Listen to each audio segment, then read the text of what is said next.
తెలంగాణ మంత్రులు కొంతమంది ఆంధ్రప్రదేశ్లోని జనసేన పార్టీ కేంద్ర కార్యాలయంలో ప్రత్యక్షమైనటువంటి నేపథ్యంలో తెలంగాణ మంత్రులు అసలు జనసేన పార్టీ ఆఫీస్కి ఎందుకు వెళ్ళారు, ఏం జరుగుతుంది అనేది మనం పూర్తి స్థాయిలో ఈరోజు చర్చిద్దాం. ప్రస్తుతం మనతో పాటున్నారు ప్రముఖ రాజకీయ విశ్లేషకులు, ప్రముఖ సీనియర్ జర్నలిస్ట్ దుర్గా వడ్లమణి గారు. వారితో మాట్లాడదాం.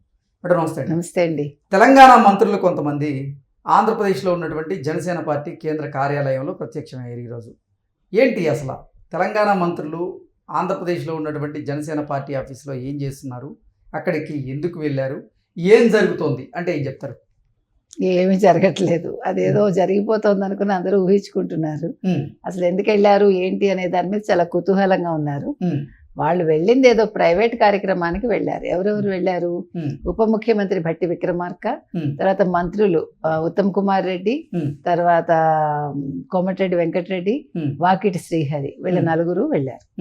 వెళ్తే ఏమైందంటే మంగళగిరి దగ్గర హెలీప్యాడ్ వాళ్ళకి దొరకలేదు దిగటానికి, హెలికాప్టర్. సో వాళ్ళు ఏం చేశారంటే జనసేన కేంద్ర కార్యాలయం దగ్గర ఒక హెలీప్యాడ్ ఉంది, వెంటనే వాళ్ళని సంప్రదించారు జనసేన ఆఫీస్ని. సంప్రదిస్తే వాళ్ళు చాలా సంతోషంగా అయ్యో తప్పకుండా రండి అక్కడ దిగండి అని చెప్పారు. దిగాక వాళ్ళని జనసేన కేంద్ర కార్యాలయంలో ఉండే సిబ్బంది వాళ్ళని ఆహ్వానించారు. తర్వాత వాళ్ళని లోపలికి తీసుకెళ్లి వాళ్ళకి చాలా చక్కటి అతిథి మర్యాదలు చేశారు. అంటే పవన్ కళ్యాణ్ గారు లేకపోయినా కూడా ఆయన ఉంటే ఎలా చూసుకుంటారో ఆ రకంగా చూసుకుని వాళ్ళకి మంచిగా కొండపల్లి బొమ్మలు మనం ఏదైతే ఫేమస్ ఆంధ్రప్రదేశ్లో అవి జ్ఞాపికలుగా వాళ్ళకి ఇవ్వటం కూడా జరిగింది. సో వాళ్ళు చాలా సంతృప్తికరంగా వాళ్ళు వెనక్కి తిరిగి వెళ్ళడం జరిగింది. ఇది ఏ రకంగానూ ప్రభుత్వ కార్యకలాపాలు కాదు, ప్రభుత్వ కార్యక్రమం కాదు, వాళ్ళు ఏదో ప్రైవేట్ కార్యక్రమానికి వచ్చారని మనకు తెలుస్తుంది.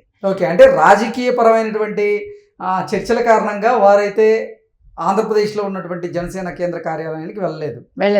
ఓకే, హెలిప్యాడ్ని ఉపయోగించుకోవడం కోసం మాత్రమే తెలంగాణకి చెందినటువంటి ఆ నలుగురు మంత్రులు ఆంధ్రప్రదేశ్లో ఉన్నటువంటి జనసేన పార్టీ కేంద్ర కార్యాలయంలో ప్రత్యక్షమయ్యారు తప్ప ఇంకేం లేదంటారు రీజన్?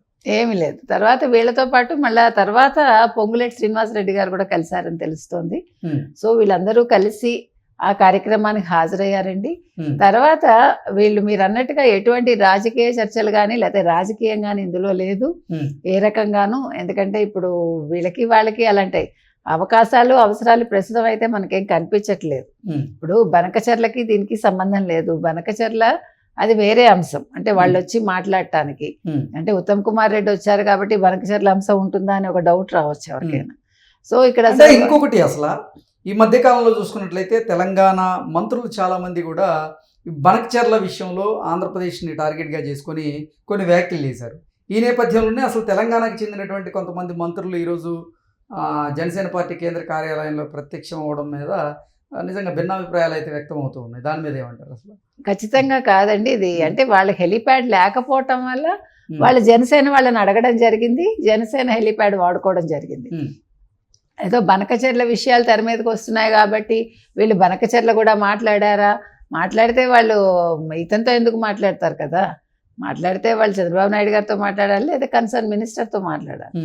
కాబట్టి ఇక్కడ అవేం లేవండి. అంటే ఇప్పుడు ఇంకొకటి, ఇప్పుడు రెండు ప్రభుత్వాల మధ్య కావచ్చు, ఇద్దరు ముఖ్యమంత్రుల మధ్య కావచ్చు, తెలంగాణ ఆంధ్ర ఇద్దరు మంత్రుల మధ్య కావచ్చు, ఏ రకమైన చర్చలు అవసరం లేదు. ఇప్పుడు ప్రజెంట్ ఎటువంటి అంశాలు లేవు, లేదు ఏ రకంగా కొట్టుకోవడాలు లేవు, అంటే విభేదాలు ఏమీ లేవు. బనకచర్ల విషయం కూడా సామరస్యంగా పరిష్కరించుకుంటారు. ఖచ్చితంగా బనకచర్ల అనేది ఇవాళ రాయలసీమకు అవసరం.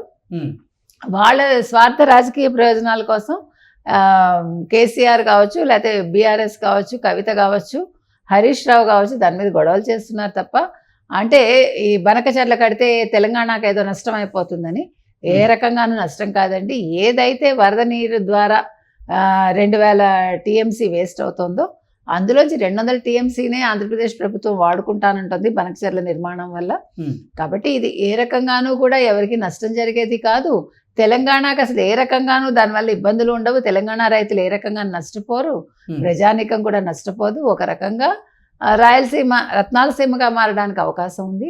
ఆ విషయాన్ని గతంలో ఇదే కేసీఆర్ ప్రామిస్ చేశారు, అక్కడికి వెళ్ళి చెప్పారు, రోజా గారి ఇంటికి వెళ్ళి భోజనం చేశారు, ఇన్ని చేశారు. కాబట్టి ఇవాళ అడ్డుకుంటున్నారంటే వాళ్ళ స్వార్థ ప్రయోజనాల కోసం వాళ్ళు అడ్డుకుంటున్నారు. కానీ నిన్నటి ఈ మంత్రులు ఎవరైతే ఆంధ్రాకి వెళ్ళారో there is no way connected to Banakacherla issue అండి. వాళ్ళు వ్యక్తిగతంగా వెళ్ళారు, ఏదో ఒక ప్రైవేట్ కార్యక్రమానికి హాజరయ్యారు. ఇది అసలు రాజకీయ పర్యటనే రాజకీయ కాదు. అసలు పర్యటన కాదు, రాజకీయ దురుద్దేశాలు వీటికి అంటగట్టాల్సిన అవసరం అంతకంటా లేదు. ఓకే, ఎంత ఏంటి అసలు ఈ 5గురు తెలంగాణ మంత్రులు ఏ కార్యక్రమం కోసం ఆంధ్రప్రదేశ్ వెళ్లాల్సి వచ్చింది? అది తెలియలేదండి మనకి, ఉమ్, అది ఏంటి అనేది తెలియలేదు. మరి ఏదైనా పెళ్ళిళ్ళు జరుగుతున్నాయి కదా, ఇప్పుడు సుముహూర్తాలు ఎక్కువ ఉన్నాయి కాబట్టి ఎవరిదైనా పెళ్లికి వెళ్ళారా? ఎందుకంటే ఆంధ్రప్రదేశ్లో కూడా కాంగ్రెస్ నేతలు ఉన్నారు, ఉమ్, లేదు తెలుగుదేశం నేతలు కూడా మంచి సన్నిహితంగానే ఉంటారు, ఒకరితో ఒకరి స్నేహ సంబంధాలు కొనసాగుతున్నాయి కదా. ఉమ్. కానీ పొంగులేటి శ్రీనివాసరెడ్డి జగన్మోహన్ రెడ్డికి అత్యంత సన్నిహితుడు, ఆప్తుడు అనేటువంటి ప్రచారం అయితే జరుగుతోంది. ఈ నేపథ్యంలో ఆయన ఇప్పుడు జనసేన పార్టీ కేంద్ర కార్యాలయంలో ప్రత్యక్షం ఇవ్వడం మీద కూడా రకరకాల వార్తలు అయితే వస్తున్నాయి. దీని మీద ఏమంటారండి?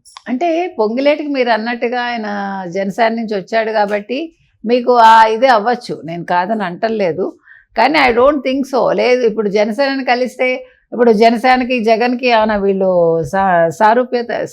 సామరస్యం తీసుకొచ్చేస్తారా? ఇది జరిగే పనుల కాదు కదా. ఇప్పుడు పొంగులేటి వచ్చారు కాబట్టి జనసేన వ్యవహారంలో మార్పు వస్తుందా?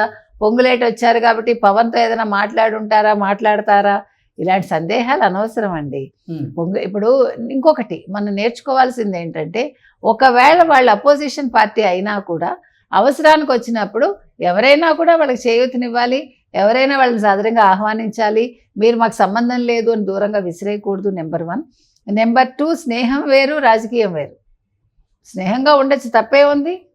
ఇప్పుడు ఇంకో పార్టీలో ఉంటే ఈ వ్యక్తితోటి స్నేహంగా ఉండకూడదు అనడం తప్పు కదా.